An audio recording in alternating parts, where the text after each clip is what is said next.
Hello, I'm John Ohmer, the Interim Dean at All Souls Cathedral, and I want to welcome you to another segment of Theological Thursday. The topic that I want to address today, or the phenomenon that I want to address today, is that of grief. With so many people, greater and greater numbers, unfortunately, every day, at least in this country, losing their lives to the COVID-19 virus, grief hangs heavily in the air. There's hardly a day when I don't have a conversation with someone who's experiencing some form of grief related to this pandemic. And the grief, it seems to me, of losing a loved one is difficult enough, and the sheer number of people who are grieving the loss of loved ones is difficult enough. But what makes things even more difficult are the circumstances that so many people are losing loved ones right now. Namely, the inability to be with them at the time of their dying, whether because they were not able to travel or because the person was isolated due to medical conditions. And so many people are deprived of what is basically a primal need to accompany a loved one at the time of death. Seemingly little things like being able to slip your hand under their hand while they lie in bed. Things like dabbing their forehead with a washcloth or feeding them ice chips. Crying together, saying one's goodbyes in person. Now, when we're deprived of those kinds of things, it just makes the grief all the more layered and complex and difficult. So when you add to that the inability then, after a loved one has died, the inability to gather with loved ones, to not be able to be the recipient of the neighbors or the faith community coming over with their casseroles, giving you hugs, receiving hugs, the telling of stories in person. To have all that not take place makes the kinds of griefs that so many people are going through all over the country and the world all the more complex, and therefore all the more important, I think, to address. But while the death of a loved one is the most obvious and probably the most acute source of grief, it's of course not the only reason people are grieving. The grief that is happening nationwide, worldwide, is real from other sources as well. The grief of a long-planned wedding not taking place. The hard-earned graduations and the graduation ceremonies and the parties and the gatherings before and after not taking place is a source of grief. The plans to travel and to see friends this summer being canceled is a source of grief. The grief over job loss or income loss is a source of grief. Any unfulfilled plan, any loss of something that gave our lives meaning and structure is a source of grief. And so no wonder that it kind of hangs heavy if you are intuiting that out there or if you're experiencing it yourself. And so I want to offer some thoughts about grief. I want to pass on some things that I have learned over the years that I hope will be of some help to you. Some of these lessons I have picked up in 25 plus years of being a parish priest and having the extraordinary privilege that clergy have of being able to enter into people's sometimes darkest and most mysterious moments of experiencing grief, accompanying them through it. But I have to be honest that some of the most important lessons I've learned about grief have been from my own personal experiences of grief. Most especially around the 2007 timeframe, when my niece, who was the first of the grandchildren of my parents, when my niece was murdered by her fiance in a horrific murder-suicide in my hometown where we grew up. And in the immediate aftermath of that murder, for better and for worse, I threw myself into the situation. I flew down to where my sister, her mother, and her dad, my sister's husband, were vacationing in Florida at the time when they got the word. And I drove them up from Florida to that same hometown in Indiana, and then kind of threw myself, again, for better and for worse, into the situation, ministering to my family, trying to be a good brother to my sister, trying to be a good sibling to my brothers, trying to be a good son to my mom and dad in their grief, and trying to be a priest to the whole family system and to some degree to the wider community. What I didn't do, what I was not wise enough to do or experienced enough to do, was to be a grieving uncle. So many years later, 2015, when my sister, Susan's mother, died herself of this time of esophageal cancer, I tried to apply some of the lessons that I had learned almost a decade earlier. And while I still ministered to my family around the time of my sister's death, I also tried to do a better job of grieving myself. So this time I wrote about my grief to the congregation and in my blog and in a weekly newsletter. And a week or so after my sister's funeral, I started to write about grief again, but I stopped myself and I wrote about something else entirely. And a few days later, I talked to a trusted friend and a counselor, and to get his advice, I said, how often is too often? And how much is too much to share? And his response was very important for me. He said something fascinating. He said, John, your reluctance to write about grief is emblematic of the way our culture looks at grief, which is basically this: okay, you wrote about it, you talked about it a couple times, now move on. Wisdom, however, he said, says something very different.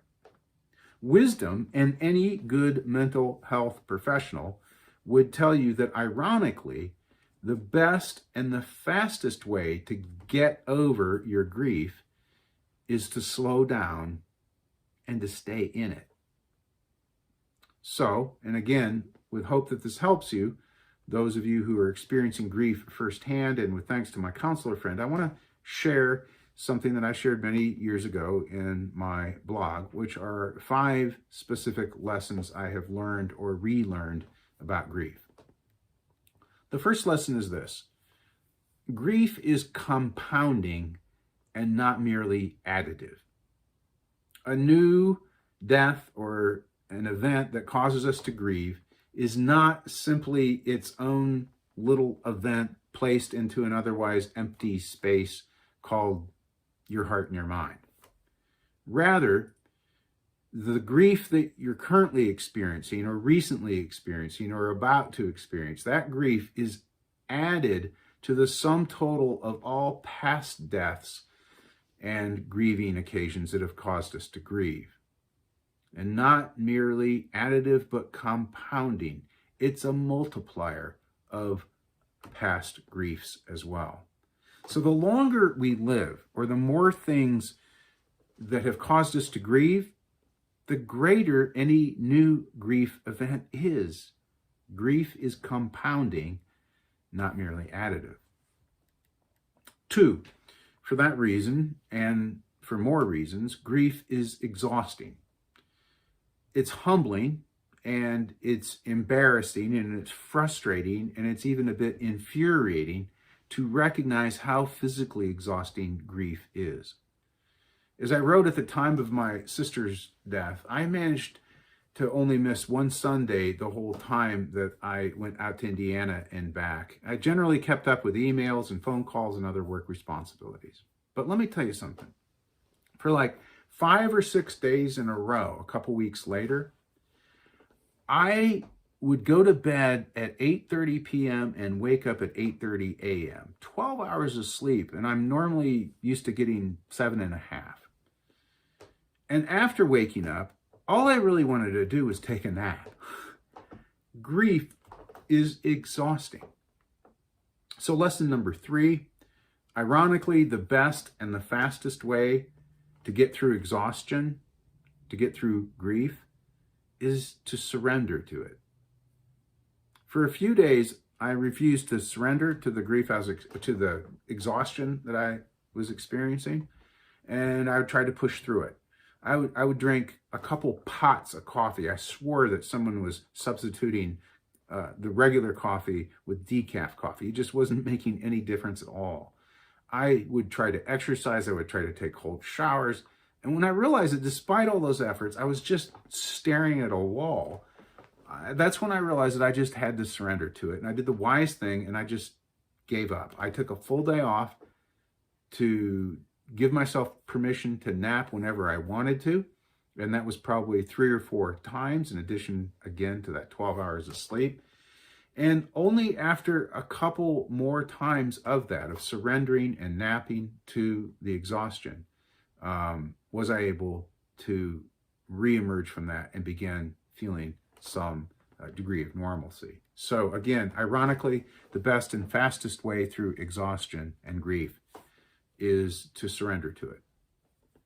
Lesson number 4 of 5, everyone grieves in their own way, and the only way to do it wrong is to not do it, is to minimize it, or to try to hurry it along. Everyone grieves in their own way, yes, but it's also true that there are phases of grief that are normal to experience. And the most famous one of all is one that I never really liked or found useful, which is the Elizabeth Kubler-Ross stages of grief that have become popularized. You know, denial and anger and bargaining and depression and acceptance. And I don't like them, not because they aren't true. They are true, but because of the way they've been so commonly simplified or misunderstood or misapplied, as if they are sequential things to check off. Rather, I find a summary written shortly after 9/11 by Dr. Patricia Pita to be a much more useful and practical, encouraging stages of grief. And she calls them shock, awareness of loss, conservation or withdrawal, healing, and renewal. Again, Dr. Patricia Pita, who writes about those stages of grief. But again, everyone grieves in their own way, and the only way to do it wrong is to not do it. And 5, and finally, grief takes time. And our culture absolutely sucks at giving us time to grieve. You hear people say only a year, sometimes only a couple months after their spouse dies, are they still grieving? Still? Used in that context, the word still is a judgment word.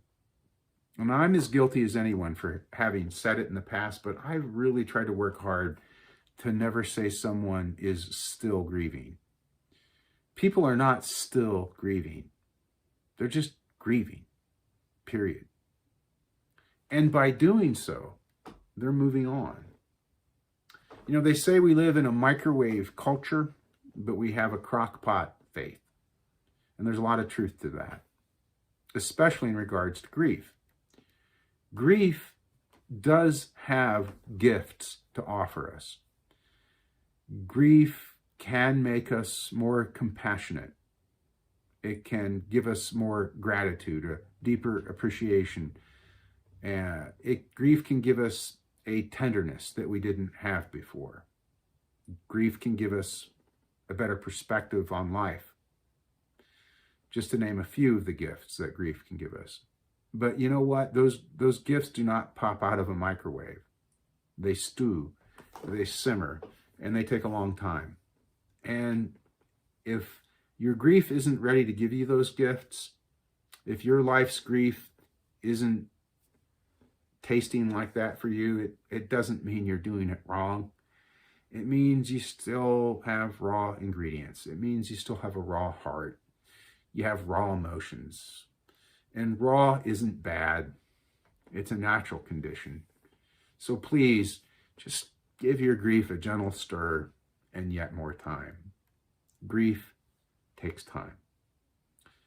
So if you're wondering if someone is grieving or if they're moving on, the most honest answer is probably yes. Yes, they're grieving. And yes, by doing so, by entering into it fully, by surrendering to it, they're moving on. I hope this has been helpful to you. See you next Thursday.